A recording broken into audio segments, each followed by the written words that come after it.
Hi, this is Joe again with another review. For the sake of this video, I'm going to be reviewing the 1989 film Uncle Buck, starring John Candy, pre-Home Alone, Macaulay Culkin, and of course two stars from another movie that came out in 1989, Amy Madigan and Gabby Hoffman, who co-starred, played mother and daughter in the movie Kevin Costner film Field of Dreams. They could star in this movie as well. And of course, Uncle Buck, like I said, it stars John Candy as the title character. And the movie was kind of a typical movie of the week, when they used to have movies of the week at that time, plot in a major motion picture. Of course, John Candy, like I said, plays the title character Uncle Buck, who is pretty much this loser, this drunken loser, pretty much what he is. And he is asked to babysit. I'm going to take care of for a week, I should say. His one nephew and two nieces, because his brother has to go with his wife out of town because the brother's father-in-law had a heart attack. So they had to leave town to go take care of his father-in-law, and so they had nobody to leave the three kids with. Whatnot, common sense would tell you, oh, why didn't they take the three kids with them to, to see the grandfather could be dying or had a major heart attack. But they didn't do that. They let the three kids at home because they didn't want to pull them out of school and all this stuff. So, and they go around and they looked around for someone to babysit, and there was no one available. They asked the neighbor across the street. She was also out of town.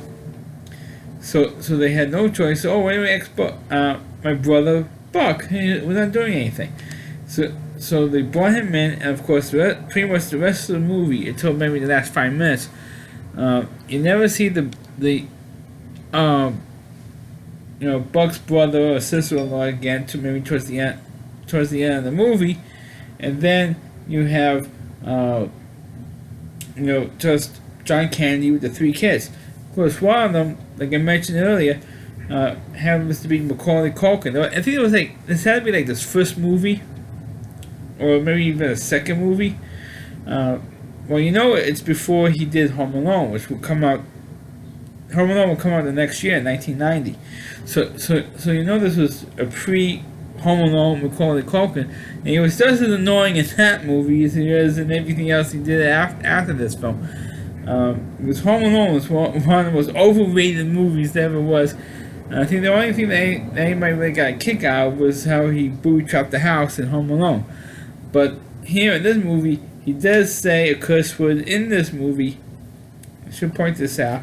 And also, I think the scene that got Macaulay Culkin Home Alone is the scene where he's actually interrogating John Candy. It's almost like a dragnet thing between the two of them. I thought it was a very, very good scene, and probably one of the best and one of the few good scenes in this film, with Macaulay Culkin interrogating John Candy or Uncle Buck, in this film.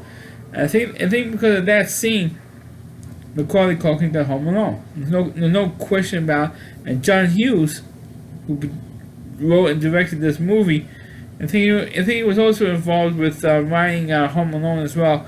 So, that's how he got involved. Of course, over the course of the film, I should say, John Candy is becoming more and more, even though he was a slob and he was screwing up, one screw up after another, and then after a while, he got the hang of it, and he asked his girlfriend, played by Amy Madigan, advice on with the kids, on how to deal with these kids, because he's screwing up.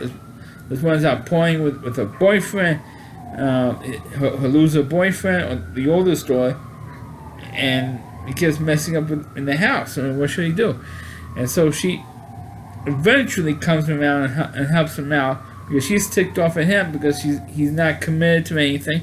He's chronically unemployed, and so But eventually, by the end of this movie, Buck straightens himself out, and he gets along with the three kids, and the three kids got along with him, and they all liked him, and everybody's like, at the end of the movie, one big happy family at the end of this film, and there's pretty much a formula, and this time it's such a cliche type of film, but John Candy was able to make it work because of his comedic timing in this film.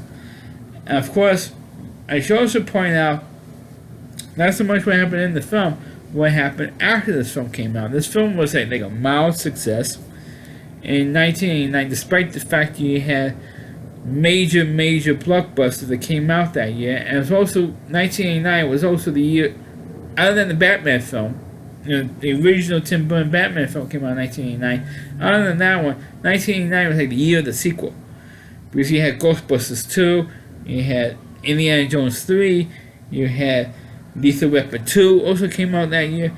You had Star Trek 5, you had a James Bond movie that came out as well. So I think it was like License to Kill came out in 1989. So you had a ton of action movies. You had a ton of sequels that came out that year, and so Uncle Buck was one of the few movies that wasn't a big budget action movie. It wasn't a part of a movie franchise. It was, or in the case of Batman, a star of a franchise. But what happened with Uncle Buck was I think it was one of the bigger comedy movies that came out that year. It wasn't the #1 comedy film, but possibly in the top 5. And it was successful enough that I think CBS came in, came in and made a television show out of Uncle Buck. And let me tell you, the Uncle Buck television show is about 1,000 times better than the movie. True, John Candy was not in the television show, but I thought the television show was quite good. I watched every episode that was on TV, and it was quite good. The only difference between the television show Uncle Buck and the movie was that in the television show, Uncle Buck came in and watched the three kids, or took guardianship of the three kids, because the two parents died. They killed off the two parents.